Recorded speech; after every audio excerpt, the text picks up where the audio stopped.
does UCC, that is, the proposed Uniform Civil Code, frighten anyone? The answer is no, because democracies across the world should be governed by laws made by men.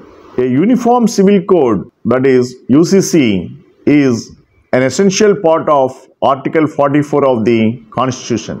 Just because the demand for UCC comes before the 2024 general election, the Muslim community has been alarmed by it, as have the opposition parties. There is some justification for saying that this is an election strategy. Nevertheless, any major change obviously has a political component to it. So, the matter must be discussed rationally. UCC debates have been around for a long time. The concept originated from the perfectly logical desire to ensure that all citizens of India are governed by one civil code, just as they are by one criminal code, rather than by their respective religious laws. In the mid-1950s, the Congress government of Jawaharlal Nehru also introduced changes to the Hindu laws regarding marriage, divorce, and succession.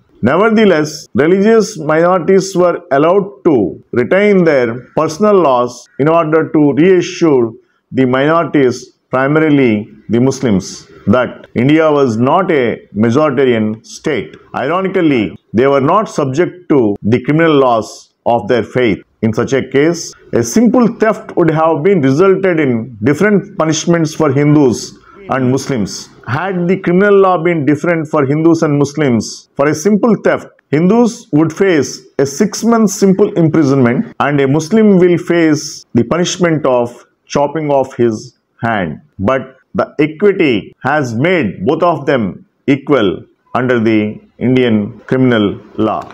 Until the creation of All India Muslim Personal Law Board, AIMPLB, in 1973, Muslim community leaders were not vehemently opposed to the UCC. This board was given jurisdiction over any changes to Muslim personal laws by the then Congress government, and despite being an unelected body, the All India Muslim Personal Law Board has gained the status of the sole arbiter over time. Essentially, AIMPLB believes that it has a veto power over any legislation passed by Parliament. Due to the importance of Muslim votes, this strategy, however, worked for a long time. It comes down to choosing between laws created by God and laws created by man in the end. Modern democratic societies have chosen the latter because it is more equitable. It makes no sense for India to be an exception in the entire world.